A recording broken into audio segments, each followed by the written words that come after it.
Assalamualaikum warahmatullahi wabarakatuh. Selamat pagi, selamat siang, selamat sore, selamat malam untuk kalian semua yang sedang menonton video ini. Pertama-tama marilah kita panjatkan puji syukur kita kepada Allah Subhanahu wa taala karena telah memberikan rahmat, kesehatan dan keselamatan sehingga kami kelompok 2 dapat menyelesaikan presentasi ini dengan baik dan dapat ditonton oleh kalian semua. Adapun topik yang akan kami bahas ialah tindak pidana korupsi dalam perundang-undangan dan perkembangannya. Perkenalkan, nama saya Faradita Natasha dengan NIM 201041173 yang akan bertugas sebagai moderator pada video kali ini. Sebelum kita membahas tentang topik yang akan dibahas ini, saya perkenalkan kepada teman-teman saya untuk memperkenalkan diri terlebih dahulu.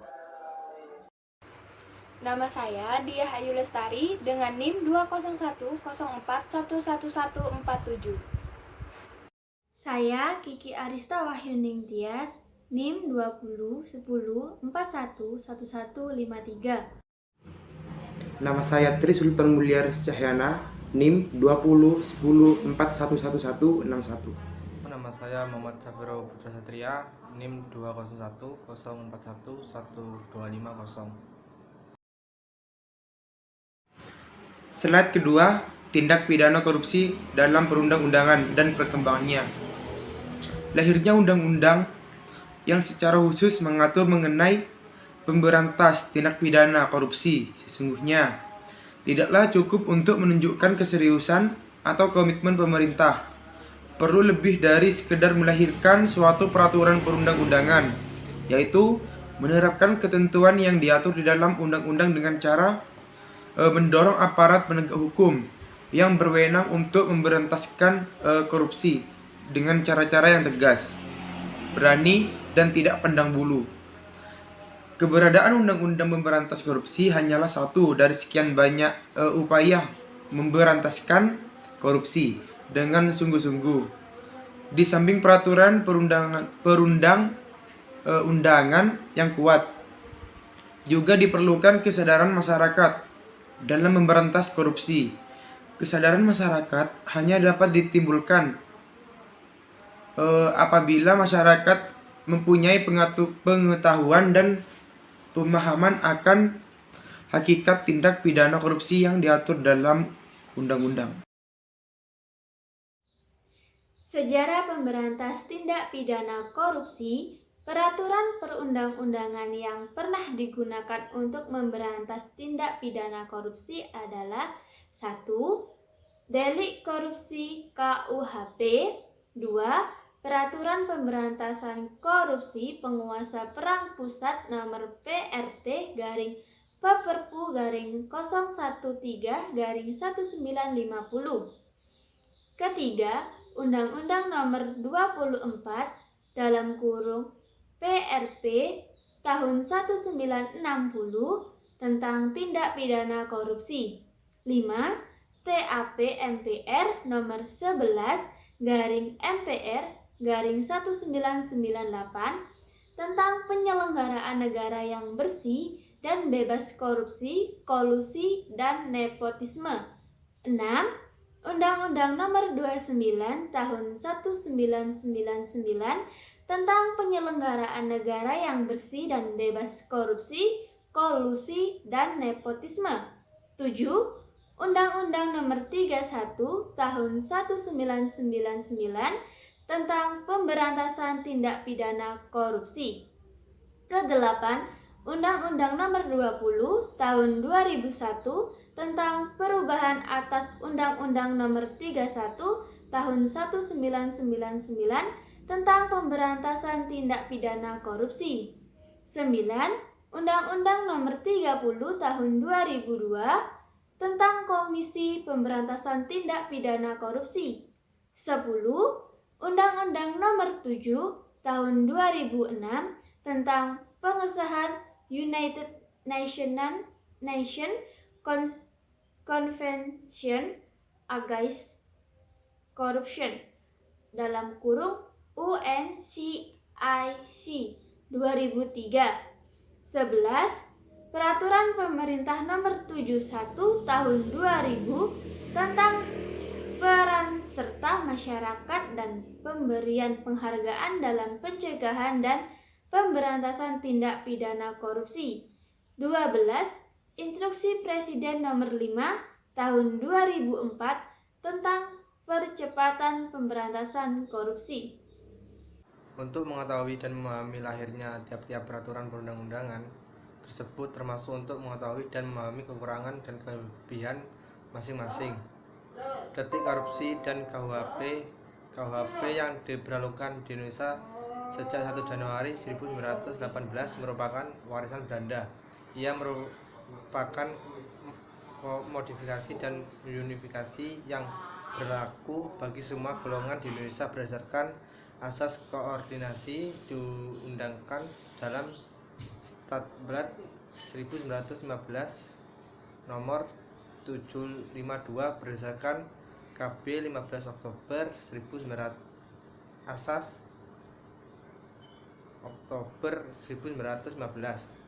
sebagai hasil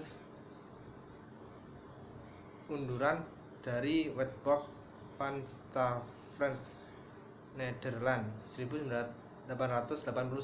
KUHP telah mengatur banyak perbuatan korupsi, pengaturan mana kemudian diikuti dan ditiru oleh pembuat undang-undang pemberantasan korupsi. Hingga saat ini dalam perjalanannya KUHP telah diubah, ditambah dan diperbaiki oleh beberapa undang-undang nasional seperti Undang-Undang Nomor 1 Tahun 1946, Undang-Undang Nomor 20 Tahun 1946 dan Undang-Undang Nomor 73 Tahun 1958, termasuk berbagai undang-undang mengenai pemberantasan korupsi yang mengatur secara lebih khusus beberapa ketentuan yang ada di KUHP. Detik korupsi yang ada di dalam KUHP meliputi detik jabatan dan detik yang ada kaitannya dengan detik jabatan sesuai dengan sifat dan kedudukan KUHP. Detik korupsi yang diatur di dalamnya masih merupakan kejahatan biasa saja. Selanjutnya, adanya pembagian korupsi menurut Peraturan Pemberantasan Korupsi Penguasa Perang Pusat Nomor PRT /Perpu /013 tahun 1950 itu terbagi ke dalam dua perbuatan. Perbuatan yang pertama itu adalah korupsi sebagai perbuatan pidana.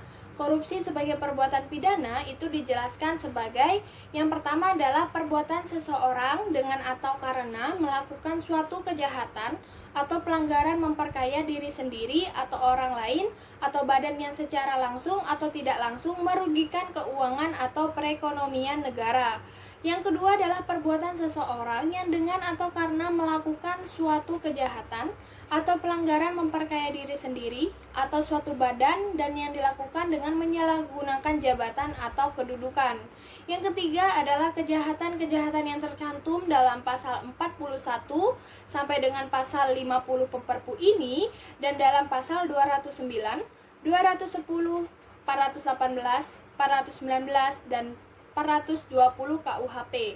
Kemudian perbuatan yang kedua itu adalah korupsi sebagai perbuatan lainnya.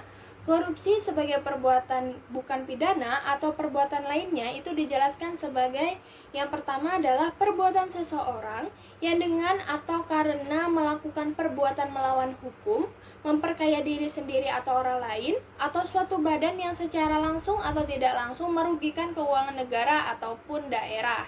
Yang kedua adalah perbuatan seseorang yang dengan atau karena melakukan perbuatan melawan hukum, memperkaya diri sendiri atau orang lain, atau suatu badan dan yang dilakukan dengan menyalahgunakan jabatan atau kedudukan. Slide ke-6. Peraturan Pemberantasan Korupsi Penguasa Perang Pusat Nomor PRT /Perpu /013 Pendapatan yang menyatakan bahwa korupsi disebabkan antara lain oleh buruknya peraturan yang telah dikenal sejak dulu, peraturan penguasa perang pusat adalah adanya pembagian korupsi ke dalam dua perbuatan. A. Korupsi sebagai perbuatan pidana. Korupsi sebagai perbuatan pidana dijelaskan sebagai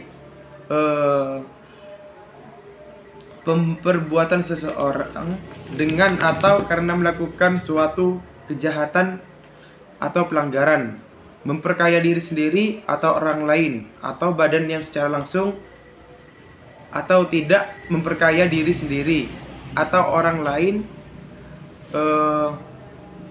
yang secara tidak langsung merugikan keuangan atau perekonomian negara. Perbuatan seseorang yang dengan atau karena melakukan suatu kejahatan atau pelanggaran memperkaya diri sendiri atau suatu badan dan yang dilakukan dengan menyalahgunakan jabatan atau kedudukan. Kejahatan tercantum dalam pasal 41 sampai dengan pasal 50 Perpu ini dan dalam pasal 209, 210, 418, 419, dan 420 KUHP. Undang-Undang Nomor 3 Tahun 1971 tentang Pemberantasan Tindak Pidana Korupsi. Komisi 4 ini terdiri dari beberapa orang, yaitu Wilopo, SH, IJ, Kasimo, Prof. IR Johannes, dan Anwar Jokroaminoto. Adapun tugas Komisi 4 adalah mengadakan penelitian dan penilaian terhadap kebijakan dan hasil-hasil yang telah dicapai dalam pemberantasan korupsi, memberikan pertimbangan kepada pemerintah mengenai kebijakan yang masih diperlukan dalam pemberantasan korupsi dalam penyusunan Undang-Undang Nomor 3 Tahun 1971 ini relatif lancar, tidak mengalami masalah kecualian atas beberapa hal, seperti adanya pemikiran untuk memberlakukan asas pembuktian terbalik dan keinginan untuk memasuki ketentuan berlaku surut. Nah, selanjutnya TAP MPR nomor 11 garing MPR garing 1998 tentang penyelenggara negara yang bersih dan bebas korupsi, kolusi, dan nepotisme. Melalui penyelenggaraan sidang umum istimewa MPR, disusunlah TAP nomor 11 garing MPR garing 1998 tentang penyelenggara negara yang bersih dan bebas korupsi, kolusi, dan nepotisme. TAP MPR ini di dalamnya memuat banyak amanat untuk membentuk semangat dan jiwa reformasi yang dianggap sebagai roh pembentukan undang-undang baru. Maksudnya, ini diyakini akan melahirkan suatu gebrakan baru ya, terutama dengan diamanatkannya pembentukan suatu komisi pemberantasan tindak pidana korupsi sebagai suatu instrumen baru pemberantasan korupsi. Undang-Undang Nomor 31 Tahun 1999 tentang Pemberantasan Tindak Pidana Korupsi. Adapun beberapa kelemahan undang-undang ini antara lain: A. Ditariknya pasal-pasal perbuatan tertentu dari KUHP sebagai tindak pidana korupsi dengan cara menarik nomor pasal. Penarikan ini menimbulkan resiko bahwa apabila KUHP diubah akan mengakibatkan tidak sinkronnya ketentuan KUHP baru dengan ketentuan tindak pidana korupsi yang berasal dari KUHP tersebut. B. Adanya pengaturan mengenai alasan menjatuhkan pidana mati berdasarkan suatu keadaan tertentu yang dianggap berlebihan dan tidak sesuai dengan semangat penegakan hukum. C. Tidak terdapatnya aturan peralihan yang secara tegas menjadi jembatan antara undang-undang lama dengan undang-undang baru.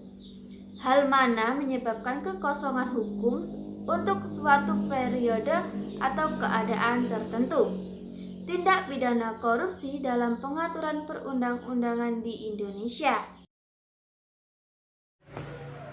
Slide 10 Undang-Undang Nomor 20 Tahun 2001 tentang perubahan atas Undang-Undang Nomor 31 Tahun 1999 tentang pemberantasan tindak pidana korupsi. Adapun revisi atas kelemahan Undang-Undang Nomor 31 Tahun 1999 adalah A. Penarikan pasal-pasal perbuatan tertentu dari KUHP sebagai tindak pidana korupsi dilakukan dengan cara mengadopsi isi pasal secara keseluruhan, sehingga perubahan KUHP tidak akan mengakibatkan ketidaksinkronan. B. Pengaturan alasan penjatuhan pidana mati didasarkan atas perbuatan korupsi yang dilakukan atas dana-dana yang digunakan bagi penanggulangan keadaan tertentu seperti keadaan bahaya, bencana, dan krisis moneter. C. Dicantumkannya aturan peralihan yang secara tegas menjadi jabatan antara undang-undang lama yang sudah tidak berlaku dengan adanya undang-undang baru, sehingga tidak lagi menimbulkan risiko kekosongan hukum yang dapat merugikan pemberantasan tindak pidana korupsi.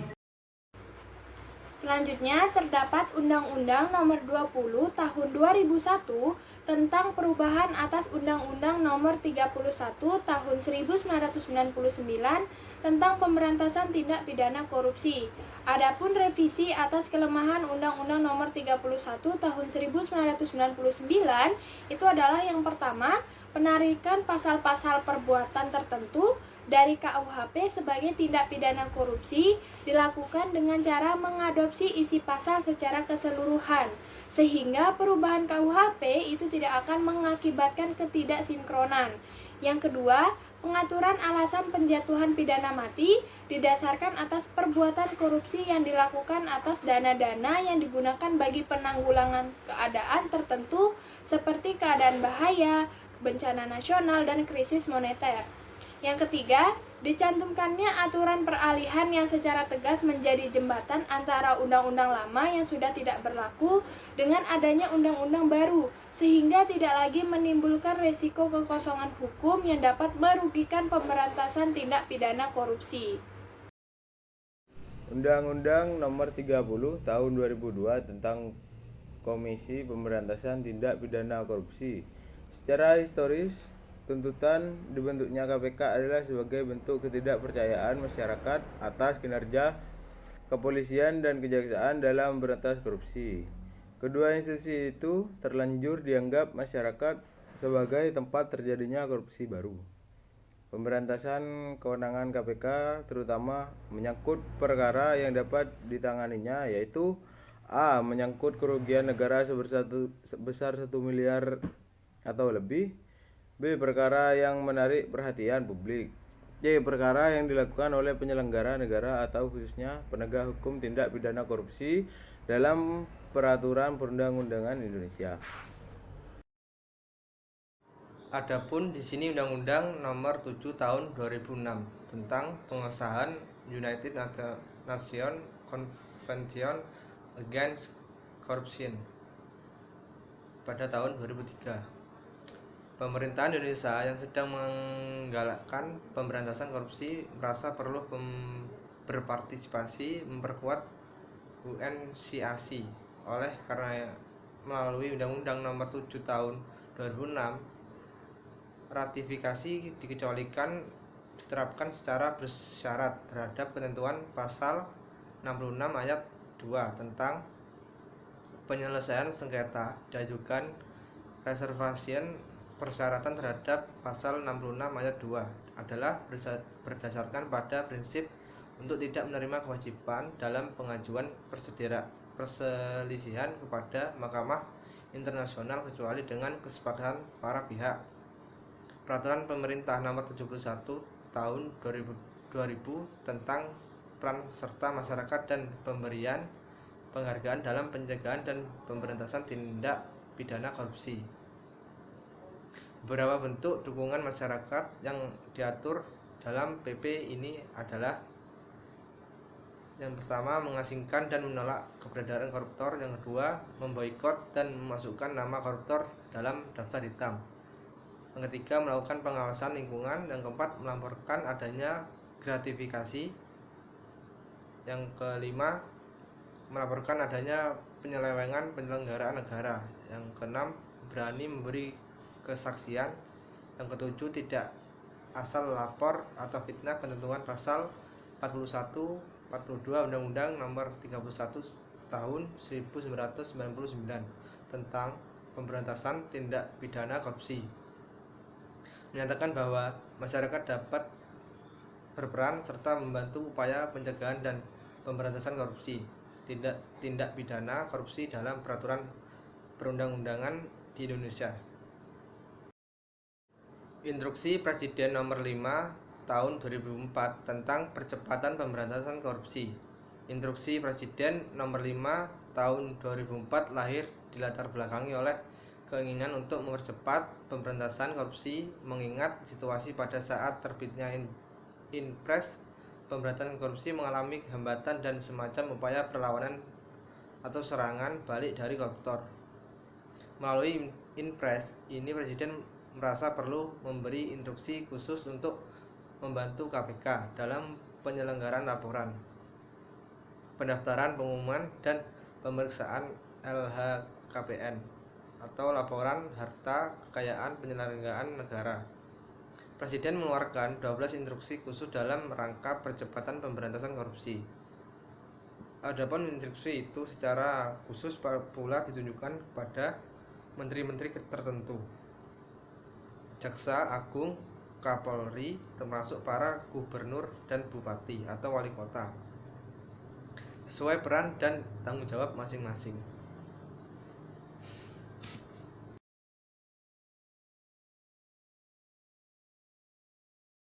Demikian tadi presentasi kelompok kami, yakni kelompok 2. Mari kita mengucapkan Alhamdulillah. Saya sebagai moderator mohon maaf atas kekurangannya. Dan terima kasih untuk perhatiannya untuk kalian semua. Dan jangan lupa di like, di komen, di subscribe, dan di share ke teman-teman kalian. Semoga video ini bermanfaat untuk kalian semua. Wassalamualaikum warahmatullahi wabarakatuh. Jangan lupa Jangan lupa untuk like, komen, and subscribe. dan subscribe